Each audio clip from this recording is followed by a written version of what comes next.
የቅዱሳን መጽሐፍ ስልጣን ስንል በቅዱሳት መጽሐፍት የተጻፈ ሁሉ የእግዚአብሔር ቃል ነው። ምንድነው አለን? የእግዚአብሔር ቃል ነው። በቅዱሳን መጽሐፍት የተጻፈ ሁሉ የእግዚአብሔር ቃል ነው። ስለዚህ ልናምነውና ልንታዘዘው ይገባል ማለት ነው። ባጭሩ የዌስት ሚኒስተር ኮንፌሽን የምንለው የዌስት ሚኒስተር የእምነት አንቀጽ ቆንጆ አድርጎ አስቀምጦታል። እንደዚህ ብለው ገልጸውታል።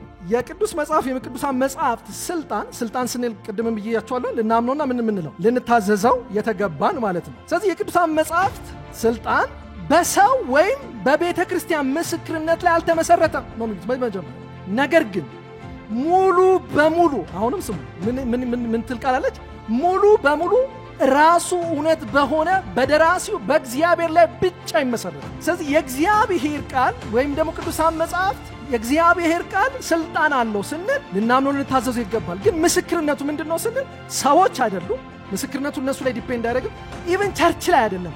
ቤተ ክርስቲያን የእግዚአብሔርን ቃል እሷ የእግዚአብሔር ቃል ነው ስላለች ሙሉ ለሙሉ ኦቶሪቲው የሚያርፈው ስልጣኑ የሚያርፈው ማን ላይ ነው ካልን፣ ነገር ግን ሙሉ በሙሉ ራሱ እውነት በሆነ እውነት በሆነ በደራሲው በእግዚአብሔር ላይ ብቻ ይመሰረታል። ስለዚህ ልንቀበለው ይገባናል፣ ምክንያቱም የእግዚአብሔር ቃል።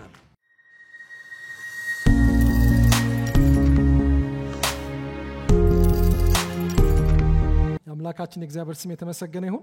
ባለፈው ሳምንት ብዙ ነገር አወራን። እንዴት የብሉይ ኪዳን ቀኖና 39 እንደሆኑ፣ የት ግን አንዳንድ ቤተ እምነቶች ከነዚህ ከ39 ውጪ ተጨማሪ መጽሐፍት አሏቸው። እነዛን ተጨማሪ መጽሐፍት አዋልድ መጽሐፍት እንላቸዋለን ወይም አፖክሪፋ እንላቸዋለን ብለናል። አፖክሪፋ እንግዲህ ሚስጥር ስውር ማለት ነው ብያቸዋለሁ። ግን አዋልድ የሚለውን እንግዲህ ከአማርኛ መዝገበ ቃላት ላይ ከከሳቴ ብርሃን ላይ አንብቤላቸዋለሁ። ለሃይማኖት ክርክር ምን የማይውሉ ብለዋል። ማለት ለዶክትሪናል ነገር አንጠቀማቸውም፣ ግን እንዲሁ የምንጠቀማቸው መጽሐፍት ናቸው ብለው አስቀምጠው ያንን ዲፊኒሽን አሳይቻቸዋለሁ። ምናልባት እንግዲህ ብዙ ነገር አስረድቻቸዋለሁ። ለምንድን ነው እነዚህ መጽሐፍት እንቀበላለን የሚሉ የሚያቀርቧቸውን ማስረጃዎች አሳዩዋቸው። ፋይናሊ ደግሞ እነዚህ መጽሐፍት አንቀበልም የምንል በተለይ ደግሞ ወንጌላውያን ሰርክል ለምን አንቀበልም የሚሉበት ምክንያት በዝርዝር አሳይቻቸዋለሁ። እዛ ውስጥ ብዙ ነገር ተመልክተናል። አይ ቲንክ በቂ ምክንያቶች ናቸው ብዬ አስባለሁ። ስጠቀልለው ግን ያልኩት አንድ ነገር ነው። ስለ አዋልድ መጽሐፍት ወይም አፖክሪፋል ምንላቸው እነዚህ ተጨማሪ መጽሐፍትን ስናያቸው በቃ ቀኖና ምን ብሎልናል? መስመሩን አስምሮልናል። በቃ ትምህርት አስተምሯችን፣ ዶክትሪናችን፣ ልምምዳችን እነዚህ ላይ ነው የሚመሰረተው የሚለውን አስምሮልናል ብያቸዋለሁ። የት ግን እነዚህ መጽሐፎች እንዴት እናያቸው ብያቸዋለሁ። ለታሪክ ምን ይላሉ? ይጠቅሙናል። በተለይ ደግሞ በብሉይ ኪዳንና በአዲስ ኪዳን መካከል የነበረውን የ400 የዝምታው የጸጥታ ጊዜን በመጽሐፍ ቅዱሳችን ውስጥ አናገኘውም። በእነዚህ አዋልድ መጽሐፍት ውስጥ በተለይ ደግሞ በመቃቢያን ላይ የሚረዷቸው ሐሳቦችና ኮንሰፕቶችን ታገኛላችሁ። ይሄንን ነው ባጭሩ ያልኩት። እና ላስት ዊክ ከዚህ ወጥቼ ቤት ስገባ እንግዲህ እዚህ ከሚማሩት አንዱ የምናሴን መጽሐፍ የምናሴ ያላቃ ፕሬየር ኦፍ ምናሴ የሚባል አለ አዋልድ መጽሐፍት ውስጥና ከሱ አንድ ላከልኝ። ይሄ ነገር እንዴት ነው ማለት 66 አልበቃሉ እንደ ብዬ እኔ ያልኩት ጥበብ ይኖርባቸዋል ብለው ያምናሉ የቤተክርስቲያን አባቶች። የቤተክርስቲያን አባቶች እነዚህ መጽሐፍ እውቅና አይሰጧቸውም ስንል አሁንም ላርማችሁ የምፈልገው ነገር ምን እያሉ ነው? ከ66ቱ ቅዱሳት መጽሐፍት ጋር እኩል ስልጣን የላቸውም እያሉ ነው። አንዳንድ ጊዜ በኢቫንጀሊካል ሰርክልም እንዴት ነው የምናያቸው? በቃ ልብ ወለድ ነገር እንደው ዝም ብሎ ይከተቷቸው። እንደውም አንዳንዶቻችሁ ይመስላችሁ ሁሉ በጣም ከትልቅ ይቅርታ ጋር ኢትዮጵያ ኦርቶዶክስ ተዋሕዶ ቤተክርስቲያን አንተታ እንደከተተች አርጋችሁ ነው የምታስቡት። እንደሱ አርጋችሁ አታስቡ። በእርግጥ አሁንም ሰጣችሁ ማሳሰቢያ ምንድነው? እነዚህ የካቶሊክ ቤተክርስቲያን እነዚህ ዲትሮ ካኖኒካል ነው የምትላቸው። ለምን? በትሬንት ጉባኤ ላይ በ1547 ነው እነዚህን መጽሐፍ ተቀበለቻቸው።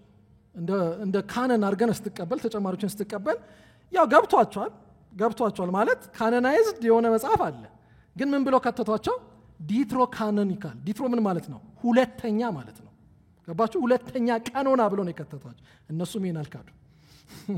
ዲትሮ ካኖኒካል ብለው ነው የከተቷቸው። ስለዚህ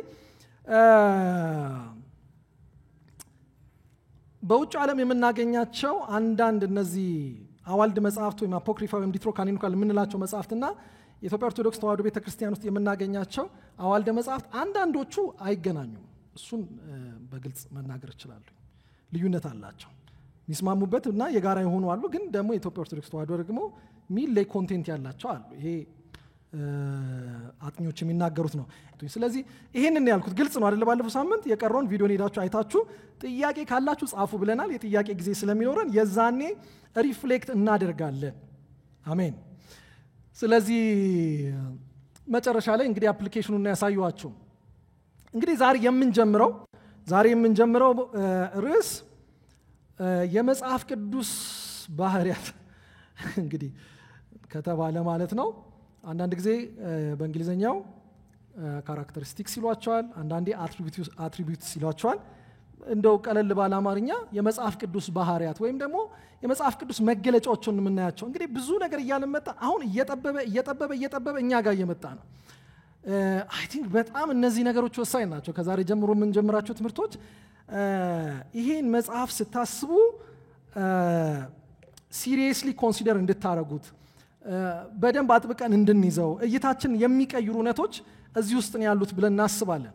ስለ መጽሐፍ ቅዱስ ባህሪያት ስንናገር ወይም አትሪቢዩትስ ወይም ካራክተሪስቲክስ በሉት እናንተ ያው አራት ናቸው በብዛት የምንነጋገርባቸው አራት ነገሮች ናቸው። የመጀመሪያውን ዛሬ ጀምራለሁ። የመጀመሪያውን መጨረሴን እርግጠኛ አይደለሁም፣ ግን አራት ናቸው የምንመለከታቸው። ስለዚህ እኔ ልጀምር የፈለኩት አንዳንድ ጊዜ ኦርደሩ ይለያያል።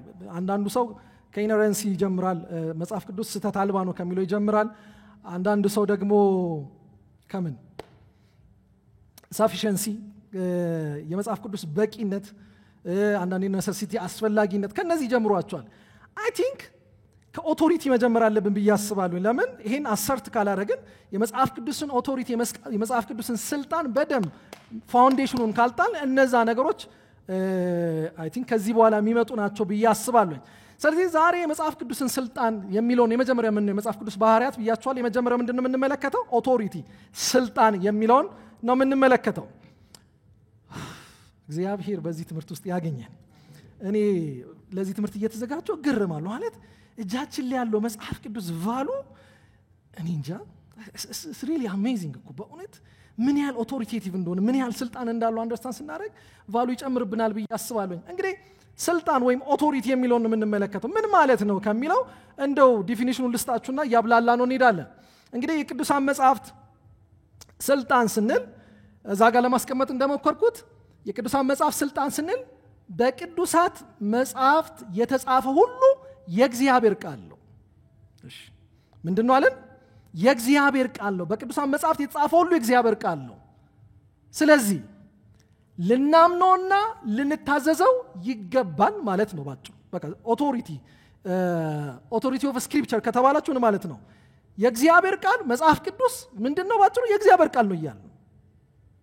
ታዲያ ብርቅ ነው እንዳትሉ ባይዘው ቆም ብላችሁ አስቡት። መጽሐፍ ቅዱስ የእግዚአብሔር ቃል ነው ብላችሁ ታምናላችሁ? የምር ከአስከበ ከጥግ እስከ ጥግ የእግዚአብሔር ቃል ነው ብላችሁ ታምናላችሁ? ስለዚህ ስልጣን ስንል መነሻውን ነው መጀመሪያ የሚያሳያችሁ። የቅዱሳን መጽሐፍ ስልጣን ስንል በቅዱሳት መጽሐፍ የተጻፈው ሁሉ መርጠን አይደለም። ባይዘው አሁን እኮ በጣም እየሄደ ነው ማለት አንዳንድ ጊዜ ብዙ ፊሎሶፊዎች መጥተው ሁሉ የሚለው ትንሽ የሚጎረብጣቸዋል። እናንተ ይጎረብጣቸዋል? እኛ ስናምን ምናምነው ምንድነው? ሁሉ የተጻፈው ሁሉ የእግዚአብሔር ቃል ነው። ስለዚህ ልናምነውና ልንታዘዘው ይገባል እያለን ነው ባጭሩ። ምን ልንለው? ልናምነው ልንታዘዘው ይገባል። ኦቶሪቴቲቭ ነው፣ ስልጣን አለው። ልንታመንበትም ልንታዘዘው እያለን ነው። በሌላ አገላለጽ ባጭሩ እናስቀምጠው ከተባለ እነዚህን ቃላቶችን አለማመን ወይም አለመታዘዝ እግዚአብሔርን አለማመንን አለመታዘዝ ነው ማለት ነው። አያችሁ ስገለብጡት ይሄን መጽሐፍ ከሀ እስከ ፐ በሙላት የእግዚአብሔር ቃል ነው። ስለዚህ ልንታዘዘውና ምን ልንለው ልናምነው ይገባል እያለን ነው። ስለዚህ ይሄንን ቃል አለማመንና አለመታዘዝ እግዚአብሔርን ነው አለ ማለት ነው። አለማመንና አለመታዘዝ ነው እያለን ነው። ስለዚህ የመጽሐፍ ቅዱስ ስልጣን ስንል የሚያውጠነጥነው እዚህ ላይ ነው። ይህ ቃል የእግዚአብሔር ቃል ነው። ስለዚህ ልናምነው ልንታዘዘው ይገባል ብለን እናምናለን። የምታምኑ ከሆነ እንደ ትምህርቱ ርዕስ እናምናለን ነው ብለን የጀመርነው። እንደዛ ነው የምናምነው። የምታምኑ ከሆነ አሜን። ስለዚህ የእግዚአብሔር ቃል ነው እያለን ነው። ለዚህ ጥሩ ማሳያ የሚሆነን አይ ቲንክ የዌስት ሚኒስተር ኮንፌሽን የምንለው የዌስት ሚኒስተር የእምነት አንቀጽ ቆንጆ አድርጎ አስቀምጦታል። እንደዚህ ብለው ገልጸውታል። የቅዱስ መጽሐፍ ሲንጉላር አድርገው ስለጻፉት ነው ሆሊ ስክሪፕቸር የሚለው ነው ግን እናንተ ፕሉራል ማለት ትችላላችሁ ቅዱሳት መጽሐፍት ማለት ትችላላችሁ የቅዱስ መጽሐፍ የቅዱሳን መጽሐፍት ስልጣን ስንል ቅድምም ብያችኋለሁ ልናምነውና ምን ምንለው ልንታዘዘው የተገባን ማለት ነው ስለዚህ የቅዱሳን መጽሐፍት ስልጣን በሰው ወይም በቤተ ክርስቲያን ምስክርነት ላይ አልተመሰረተም ነው የሚሉት መጀመሪያ የዚህ መጽሐፍ ምስክርነት በምን ላይ አልተመሰረተም ይላሉ በሰውም በቤተ ክርስቲያን ይብን አልተመሰረተም ቤተ ክርስቲያን የእግዚአብሔር ቃል ነው ስላለች አይደለም መጽሐፍ ቅዱስ የእግዚአብሔር ቃል የሆነው ሰዎች የእግዚአብሔር ቃል ነው ስላሉ አይደለም መጽሐፍ ቅዱስ የእግዚአብሔር ቃል የሆነው ስለዚህ ምን ይያሉን ነው በሰውም በቤተ ክርስቲያን ምስክርነትም ላይ ምን ያህል አይደለም የተመሰረተ አይደለም ይላሉ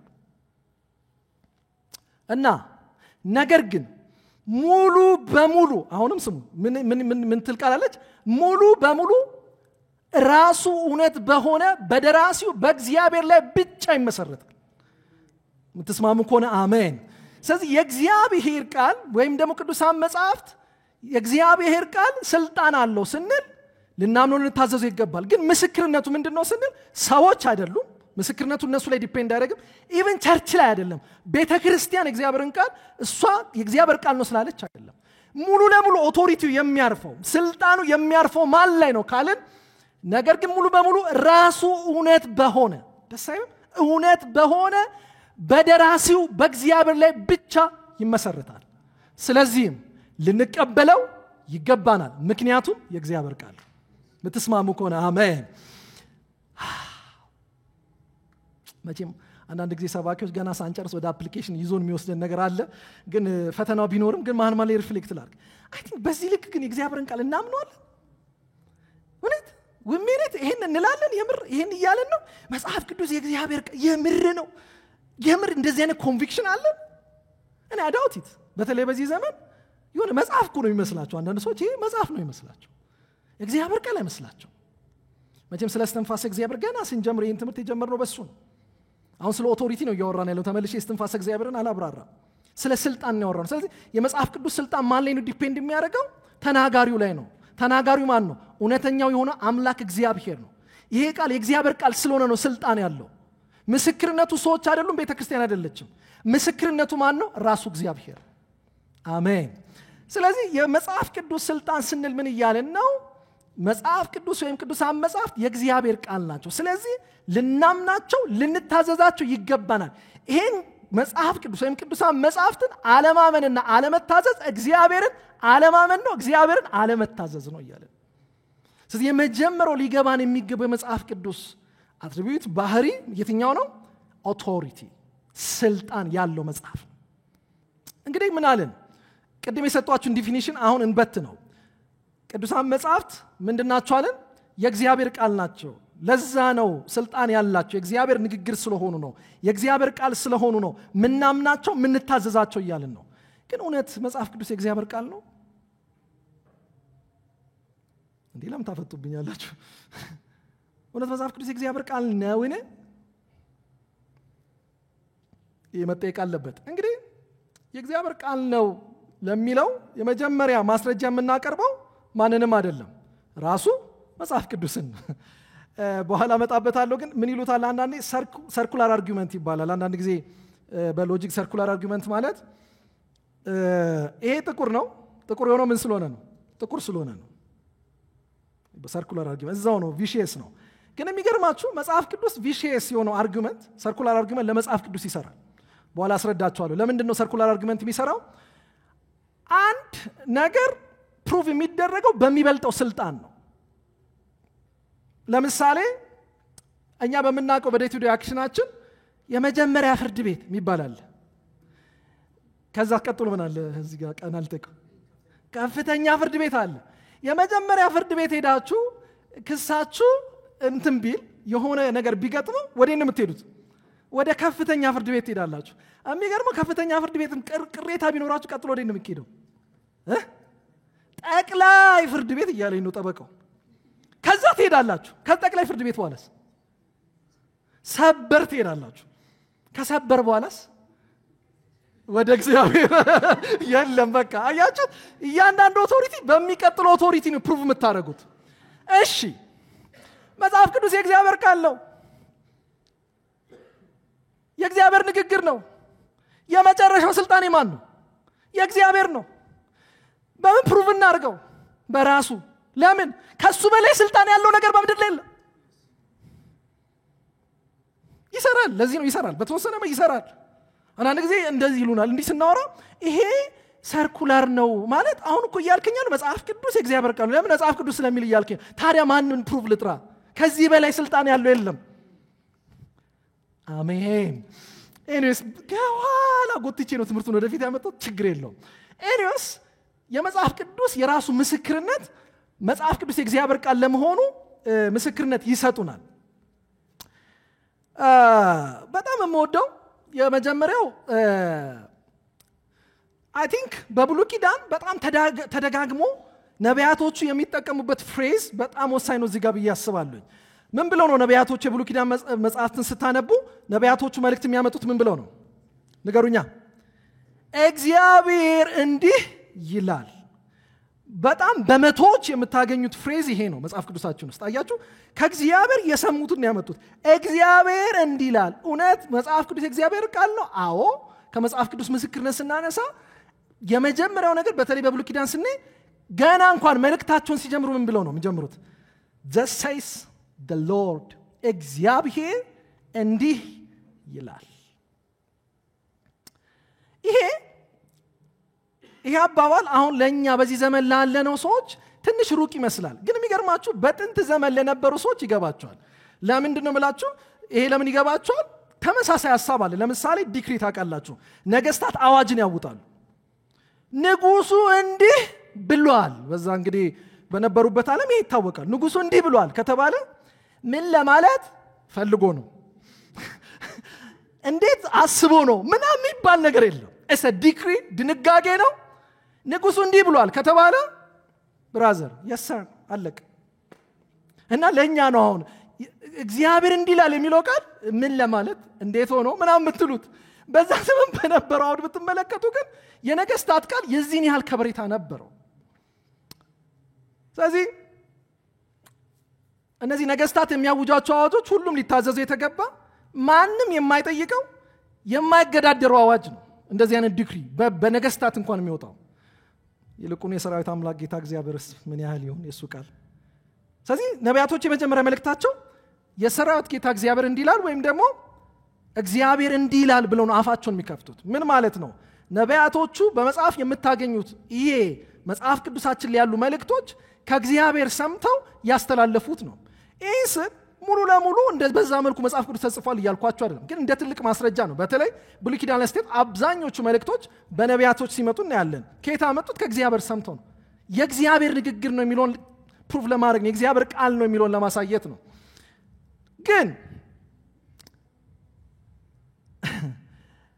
እንዲህ ብለው ሲናገሩ ቃል በቃል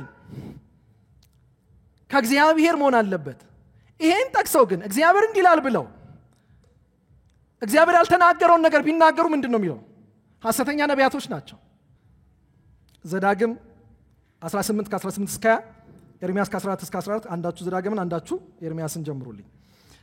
ምን ያህል ሲሪየስ እንደሆነ እግዚአብሔር እንዲህ ይላል ብሎ መናገር ቀላል እንዳይመስላችሁ። አሁን እንዳሉ አይደለም፣ በዛ ጊዜ በነበረው as a very serious term ዝም ብሎ ያመጡት ቃል እንዳይመስላችሁ። ዘዳግም 18 ከ18 እስከ 20 ከወንድሞቻቸው መካከል እንዳንተ ያለ ነብይ ያስነሳላቸዋለሁ፣ ቃሌን በአፉ አደርጋለሁ፣ የማዘውን ሁሉ ይነግራቸዋል። ይሄ ትንቢት ትዝ ይላችኋል ስለ ኢየሱስ የተነገረ እንደሆነ በኋላ አዲስ ኪዳን ላይ ተነግሮናል። ግን ቀጥሎ የሚለውን ስሙ። ማንም ሰው ነብዩ በስሜ የሚናገረውን ቃሌን ባይሰማ እኔ ራሴ በተጠያቂነት ይዘዋለሁ። አያችሁ፣ ነብዩ የሚናገረውን ቃሌ ባይሰማ በተጠያቂነት ማን ይዘዋለሁ? እኔ። ለምን? ነብዩ የሚናገረው ቃሌ ማን ነው? የግኔን ነው፣ የእግዚአብሔርን ቃል ነው የሚናገረው።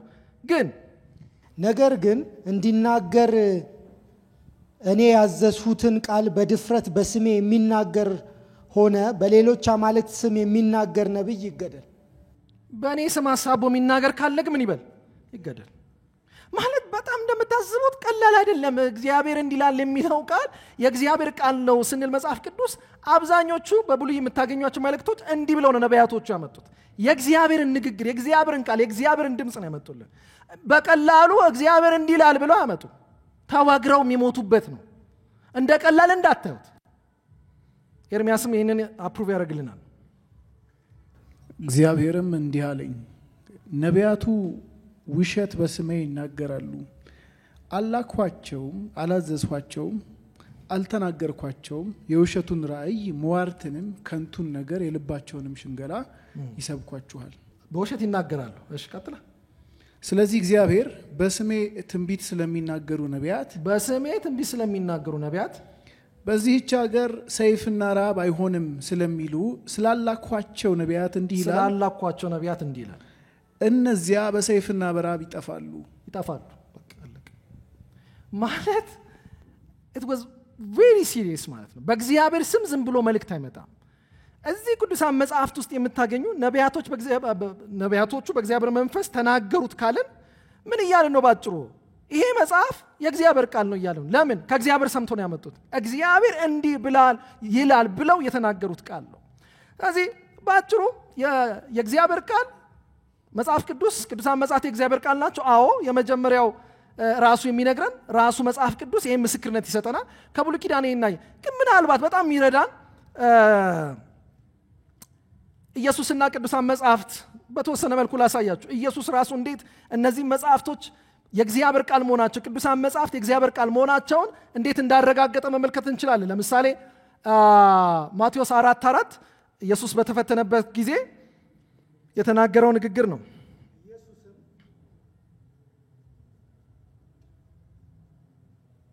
ኢየሱስም ሰው ከእግዚአብሔር አፍ በሚወጣ ቃል ሁሉ እንጂ በእንጀራ ብቻ አይኖርም ተብሎ ተጽፏል ሲል መለሰለት።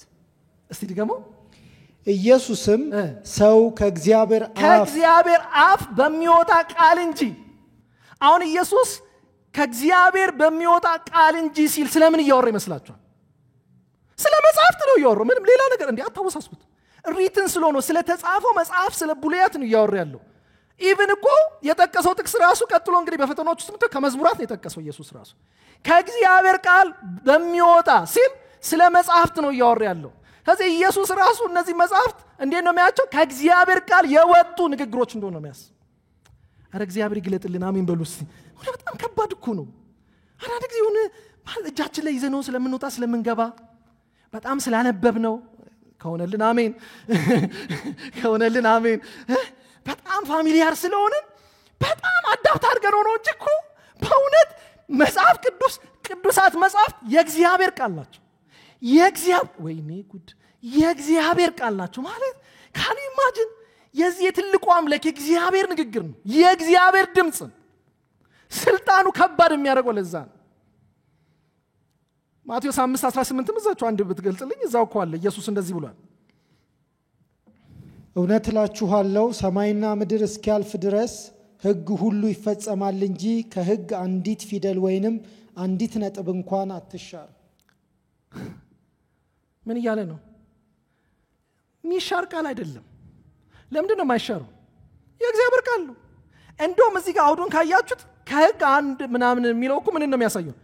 ነቁጣ ነው የሚለው አይደል? ድሮ ትርጉም ኢቭን እኮ የሚያወራው እኮ ስለ ሲምቦል ነው የሚያወራው። ማለት አንዷ እንደዚህ እንደው አይወጣ ምን አይልም፣ አትቀየርም። አይደለም ቃሉ ሊቀየር ወይኔ ማለት አሁን እነሱ የጠበቁት ኢየሱስ እኮ መጣና እኔ ሕግን ልሽር አልመጣሁም የመሰላችሁን፣ ኧረ እኔ ሕግን ልሽር አይደለም ልፈጽም ነው የመጣሁት ይላል። እንደውም አላቸው ከዚህ የሚሻር የለም። አይደለም ነቁጦ አትቀየርም ይለናል ኢየሱስ። አፕሩቭ ሲያደርጋቸውናል። የእግዚአብሔር ንግግር ናቸው፣ ዘላለማዊ ናቸው፣ የእግዚአብሔር ቃል ናቸው ይለናል። መጽሐፍ ቅዱስ የእግዚአብሔር ቃል ነው። አሜን። እንግዲህ በተለያየ ቦታ ኢየሱስ የሚጠቀመው ቃል አለ። የምታስተውሉ ከሆነ ምን ይላል? ተጽፏል አይደለ? ተጽፏል ባይ ዘ ወይ ተጽፏል የሚለው ቃል የሚያሳየው የመጽሐፍ ቅዱስን የመጨረሻ ስልጣን ነው የሚያሳየው። ምን ማለት ነው? የሆነ አርጉመንት ሲኖር አላነበባችሁም እንዲህ ተብሎ ምንም አታመጡም። ይሄን ከተናገረ በኋላ ምን ማለት ነው? ኢትስ ዳን ሴትል የሆነ ነገር ነው ባጭሩ። ከዚህ በላይ ስልጣን የለም። ከዚህ በላይ ጎትታችሁ የምታመጡት አርጊመንት የለም። ተጽፏል። it's done, it's written ይላል ኢየሱስ ብዙ ጊዜ። እንደው በጣም እንዲገባችሁ ግን እችን እንመልከታት። የማቴዎስ 19 ሉቃስም ላይ ያለች። እንግዲህ በማቴዎስ ጨረስኳችሁ መሰለኝ ዛሬ። it's okay እናንተ ሌሎቹን ሄዳችሁ ያቸው። ማቴዎስ 19 ከ4 እስከ 6 ስለ መጋባት ምናምን የተነሳበት ቦታ ነው። እስቲ አንብብልን። እርሱ ግን መልሶ እንዲህ አለ፣ ፈጣሪ በመጀመሪያ ወንድና ሴት አደረጋቸው አለም። ስለዚህ ሰው እናትና አባቱን ይተዋል፣ ከሚስቱም ጋር ይተባበራል፣ ሁለቱም አንድ ስጋ ይሆናሉ የሚለውን ቃል አላነበባችሁምን? ስለዚህ አንድ ስጋ ናቸው እንጂ ወደፊት ሁለት አይደሉም። እግዚአብሔር ያጣመረውን እንግዲህ ሰው አይለየው። ከኔ ጋር ናችሁ? እቺን በጣም ስሙ። እዚህ ጋር የተነሳው ኢሹ ስለ መጋባት የመጣ ጥያቄ ነው። ወይም ደግሞ ባጭሩ የጠየቁት ሰው በአንዳች ምክንያት ሚስቱን መፍታት ተፈቅዶለታልን? በፍጹም።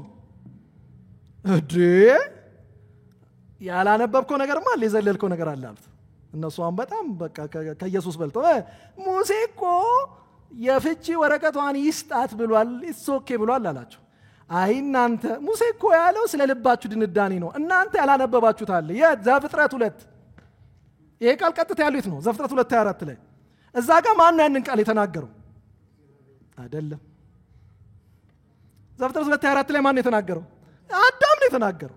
ኢየሱስ ግን መጣና ማን ተናገረው? አለኝ እግዚአብሔር።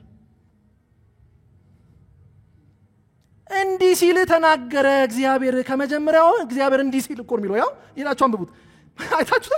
እንዲህ ሲል ተናገረ፣ ሰው እናትና አባቱን ይተዋል፣ ከሚስቱም ጋር ይጣበቃል፣ ሁለቱም አንድ ስጋ ይሆናሉ ይላል። አላነበባችሁ? ይሄ እኮ ተጽፏል።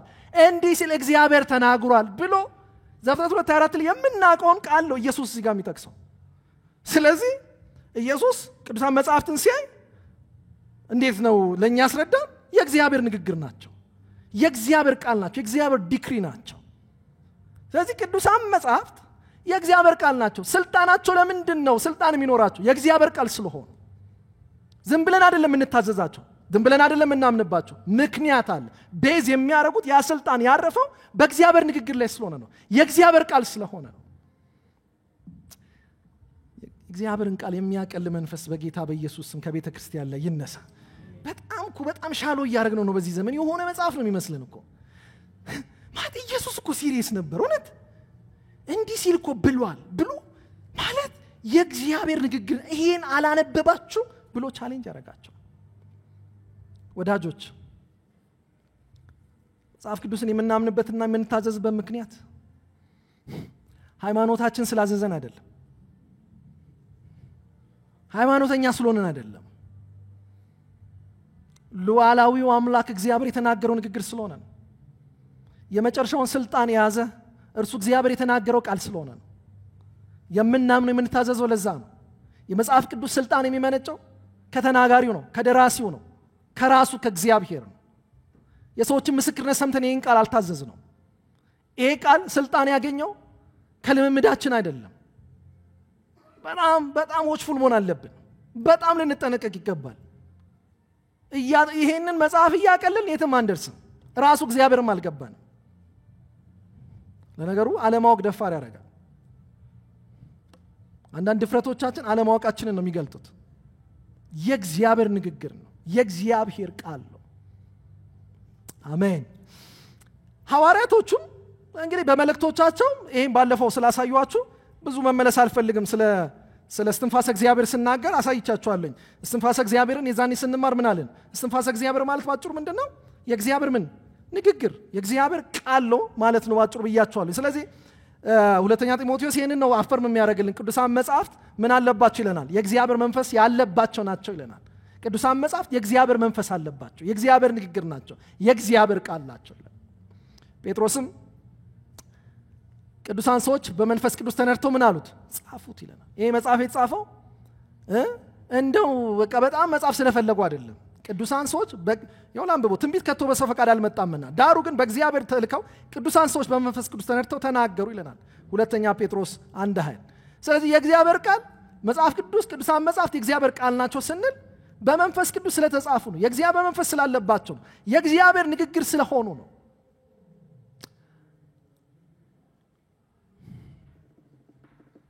ባለፈው ብያቸዋለሁ። ቅዱሳን መጻሕፍት ስንል እያወራን ያለ ነው ስለ ብሉይም ስለ አዲስ ኪዳን መሆኑ ይሄ መረሳት የለበትም። አሁን ብዙ ወደ ኦልድ ቴስታመንት የምንሄድበት ምክንያት እንግዲህ አዲስ ኪዳን በተጻፈበት ዘመን ተጠቃለው አዲስ ኪዳን እጃቸው ላይ አልነበረም። ግን ደግሞ በዛው ዘመን ባለፈው አሳይቻቸዋለሁ ምን አድርገዋቸዋል። የአዲስ ኪዳን መጻሕፍት ምን ብል ተብለዋል? መጻሕፍት ተብለው ልክ ከብሉይ ኪዳን ጋር እኩል ታይተዋል የሚለውን ትዝ ይላችኋል አይደለ? መመለስ የለብኝም። እንደዛ ስለሆነ ምናልባት ዛሬ ለመጣችሁ እንደዚህ አይነት ጥያቄ ከፈጠረባችሁ እሱን ተምረን ስለመጣን ነው። ኤኒዌይስ ከሰዓት አንፃር ያው ብዙ ባልጨርሰውም የመጀመሪያው ምስክርነት የመጽሐፍ ቅዱስ የራሱ ምስክርነት ነው። በተጨማሪ ምናልባት እነዚህን ዝም ብዬ አንብቤላችሁ እዚህ ጋር መጨረስ ማቆም እንችላለን። እንግዲህ የእግዚአብሔር ቃል ነውን መጽሐፍ ቅዱስ እውነት የእግዚአብሔር ቃል ነውን ለሚለው የሚቀርቡ ብዙ ማስረጃዎች አሉ። የመጀመሪያው ራሱ የመጽሐፍ ቅዱስ ምስክርነት ነው። ሌላው ውስጣዊ ምስክርነት የሚሉት አለ። ውስጣዊ ምስክርነት ምን ማለት ነው? መጽሐፍ ቅዱስ ስታነቡት ከሌሎች መጽሐፍት ይልቅ ምን ይላል? ቻሌንጅ የሚያደርጋችሁ የእግዚአብሔር መንፈስ ስላለባችሁ ምን አለ? የእናንተ የውስጥ ምን ይሰጣችኋል? ኮንፎርሜሽን ይሰጣችኋል ይባላል። በእርግጥ ይሄኛው አርጊውመንት ብዙ መከራከሪያ የሚያነሳው ማንም አንስቶ ስላነበበው ይሄንን ኮንፎርሜሽን አያገኝም። ግን ለምናምን በመንፈስ ቅዱስ አብርሆት ለምናምንና እንደዛ ለምናነበው ኖርማል መጽሐፍ ነው እንዴ መጽሐፍ? ተውት። ማንም የእግዚአብሔር ቃል ነው ባይላችሁ እንኳን ውስጣዊ ምስክርነት አይኖራችሁም። ስለዚህ መጽሐፍ ቻሌንጅ ያደርጋችኋል፣ ይናገራችኋል፣ ይገስጻችኋል፣ ይዘልፋችኋል፣ ይመክራችኋል። ብዙ ብርሃን እዚህ ውስጥ አለ። ይሄ የውስጣዊ ምስክርነት እንደቀላል እንዳታዩት። አንዳንድ ጊዜ ኤክስፒሪየንስ እንዴት እንደ ማስረጃ ይቀርባል። ለምን አይቀርብም? እሳትን በኢንፎርሜሽን ነው በመንካት ነው በጣም ኤክስፒሪየንስ የምታደርጉት? ሲነገሩኝ እሳት ብትባሉ አሁን ወዳጆቼ ልጅን እሳት ለማስተማር አንዳንዴ ይቸግራል። 10 ጊዜ እሳት ነው እያላችሁ ልታወሩ ትችላላችሁ። አንድ ቀን ወስዳችሁ አታረጉትም እንጂ ትንሽ ጫፋን እንዲነካት ብታረጉት በቃ ፒሪየድ እሳት ምን እንደሆነ ያውቃል። ከዛ በኋላ ላይረሳው ውስጡ ይታተማል። መጽሐፍ ቅዱስ የእግዚአብሔር ቃል ነው ብለን ብዙ ልናወራ እንችላለን። አንዱ ግን ወሳኝ ነገር የውስጣዊ ምስክርነት ነው። ይሄ ቃል እንደሌሎች መጽሐፍ አይደለም። እስቲ አንብቡት። አይደለም ራሱ በመንፈስ ቅዱስ አብሮት አንዳንድ ሰዎች እኮ እኔ እንደዛ አይነት ምስክርነት አሰሙ ህይወት በምን ተቀየረ አላውቅም። አንዳንዶቻችሁ እንዴት ትመሰክራላችሁ? እኔ ጫት ቤት ሆኜ መጽሐፍ ቅዱስ አነባለሁ የሚል ሰው ገጥሟችሁ አውቃ? ግን I don't know why ባነበብኩት ቁጥር ህይወቴ እየተቀየረ መጣ። why ለምን? ፍቅር እስከ መቃብርን አንብባ አትቀየርም ወዳጅ። ልታለቅስ ትችላለህ፣ ኢሞሽናል ትሆን ትችላለህ። የመጨረሻው ቦታ ላይ ሲደርስ ብዙዎች አልቅሰዋል እዚህ ግን ይሄን ላይፍን ቻሌንጅ አድርጎ ምን አትሆንም። እስቲ መጽሐፍ አንብበው። it's not normal እና እንዴት አይቀርብም? እንዴት እሳት ነው ከማለት አንዴ መንካት አይሻል? አንብቦና ይዛን የእግዚአብሔር ቃል አለመሆኑን ራሱ ማረጋገጥ ትችላላችሁ። እኔስ የውስጥ ምስክርነት ምን ማለት ነው? የእግዚአብሔርን ቃል ስናነብ በውስጣችን ላይ የሚያመጣው ምን አለ? ሳምቲንግ አለ። እሱ ምስክርነት ምን የሚል አይደለም፣ ቀላል አይደለም፣ ምን ንቀው አይደለም። እንግዲህ ሌላው በሶስተኝነትና በአራተኝነት ጀስት 2 ደቂቃ ብቻ ስጡኝ። ሶስተኛ የተፈጸሙ ትንቢቶችን ያቀርቧቸው። የተፈጸሙ ትንቢቶች በጣም ወሳኝ ናቸው። ለምን? አንዱ መጽሐፍ ቅዱስ የእግዚአብሔር ቃል ነው የምንልበት ምክንያት በመጽሐፍ ቅዱስ የተጻፉ በጣም ብዙ ትንቢቶች አሉ። እነዛ ትንቢቶች ተፈጽመዋል። ምናልባት በመጽሐፍ ቅዱሳችን ከተጻፉ በጣም እጅግ ብዙ ትንቢቶች ምን ብለዋል? ኦልሬዲ ተፈጽመዋል። እነ ኢሳይያስ ከ700 ዓመታት በፊት ስለ መሲሁ የተናገሩት ትንቢት ተፈጽመዋል። እና ይሄ መጽሐፍ መለኮታዊ መጽሐፍ ነው፣ የእግዚአብሔር ቃል ነው ስንል ዝም ብሎ እንዳይመስላችሁ። ሄዳችሁ አንብቡ። በብሉይ የተጻፉ ከዘመናት በፊት የተጻፉ ትንቢቶች ሁሉ ፍጻሜን አግኝተዋል። ያልተፈጸሙ ጥቂት ትንቢቶች ነው የሚቀሩን ባይዘው የመጽሐፍ ቅዱሳችን ውስጥ። ምናልባት እንግዲህ እንደ አቋማችሁ ቢለያይም ስለ መጨረሻው ዘመን ያላችሁ አመለካከት ቢለያይም እዛ ጋር ያሉ አንዳንድ ነገሮችን እናምናለን። ገና የሚቀሩ ነገሮች አሉ። ግን በመሲሁ በክርስቶስ ኢየሱስ ትንቢቶች ምንን አግኝተዋል? ፍጻሜን አግኝተዋል። ክላይማክሱ ክርስቶስ ነበር። ስለዚህ በእነዚህ መጽሐፍት የተጻፉ ትንቢቶች ተፈጽመዋል። እና ይሄ በጣም ያለ ኮንፊደንስ የምትይዙት መጽሐፍ አይደለም። የትኛው መጽሐፍ ነው እንደዚህ የሆነለት? ለነገሩ የትኛው መጽሐፍ ትንቢት አለው ሲጀምር? የለውም እኮ እውነት ይገርመኛል። መጽሐፍ ስክሪፕቸር ይገርማል በጣም። የተናገረው ሁሉ ዘመንን ጠብቆ ተፈጸመ። ልክ ጳውሎስ ገላትያ 4 ላይ እንደተናገረው አይደለም? ጊዜው በደረሰ ጊዜ አይደለም ጊዜው በተደረሰ የትኛው እግዚአብሔር የቀጠረው ጊዜ ከዘመናት በፊት የተነገረው ጊዜ እግዚአብሔር ከሴት የተወለደውን አንድ ልጁ ምን አለ ላከ ይለናል። ስለዚህ መጽሐፍ ቅዱስ የእግዚአብሔር ቃል ነው ስንል አንዱ ማስረጃ የተነገሩ ትንቢቶች ሁሉ ሲፈጸሙ አይተናል። ይህ ብቻ ግን አይደለም። በመጨረሻ እነዚህን ሁሉ መመልከት ትችላላችሁ። ታሪካዊ፣ ሳይንሳዊ፣ አርኪኦሎጂካል የሆኑ ምኖች አሉ፣ ፋክቶች አሉ። ታሪካዊ ስንል ሂስቶሪካል የሆኑ መጽሐፍ ቅዱስ ውስጥ የምታገኟቸው የታሪክ አጥኚዎች አፕሩቭ የሚያደርጓቸው ነገሮች አሉ። እነ ጆሲፈስን ሄዳችሁ ብታነቡ እናንተ መጽሐፍ ቅዱስ አዲስ ኪዳን ውስጥ ያሉትን እነሱ መጽሐፍ ውስጥ ታገኛቸዋላችሁ። የሆነ እንግዳ ነገር አይደለም እዚህ መጽሐፍ ውስጥ የምታገኙት። በጣም ፋክቹዋል የሆኑ ነገሮች ታገኛላችሁ። ሳይንሳዊ ብትሉም አንዳንድ አሁን መጽሐፍ ቅዱስ የሚገኙ ፕሩቭ የሚደረጉ ይሄ ማለት ምን ማለት ነው? መጽሐፍ ቅዱሳችን ለሳይንስ ተገዥ ማለት አይደለም። ይሄም በቅድም የነገርኳችሁ ለዛ ነው። ይሄ ከዚህ መጽሐፍ በላይ ስልጣን የለም። ከታች ሆኖ ሊረዷችሁ ይችላል ነው እነዚህ እንጂ ከላይ ሆኖ አይደለም። ምንድን ያልኩት? ከታች ሆኖ ይረዷችኋል። እንደው የሆነ ከዚህ ዓለም የተለየ መጽሐፍ አይደለም ለማለት ፈልጌ ነው። አርኪኦሎጂካል ከዚህ እንቀጥላለን የሚቀጥለው ጊዜ። አርኪኦሎጂካል እስካሁን ድረስ ብዙ የሚገኙ ፋክቶች ነገሮች አሉ መጽሐፍ ቅዱስ የምታገኟቸው በቁፋሮ ስቲል እየተገኙ ያሉ ሙዚየም ውስጥ የሚቀመጡ ፕሩቭ የሚደረጉ ብዙ ነገሮች አሉ። እነዚህን በአጭሩ ያስቀመጥኩበት ምክንያት ሄዳችሁ እናንተ አንብቡ። በጣም እዚህ ጊዜ ማባከን ታሪክ እንትን እያልኩኝ በጣም እንዳላደክማችሁ ስለምፈልግ ነው እንደዚህ ጀነራላይዝ ያደረኩት። ከዚህ ቀጥለን እንመጣለን። መጽሐፍ ቅዱስ የእግዚአብሔር ቃል ነው የሚለውን እነዚህ በተወሰነ መልኩ አይተናል። ቀጥሎ የምንመጣው መጽሐፍ ቅዱስ የእግዚአብሔር ቃል ነው ብለን ካመንን ምን እያልን ነው የሚለው በጣም ወሳኙ ነገር እሱ ነው። ምን ማለት ነው ታዲያ መጽሐፍ ቅዱስ የእግዚአብሔር ነው ቃል ካልን ምን ማለት ነው የሚለውን እንመለከታለን። እግዚአብሔር ይባርካችሁ።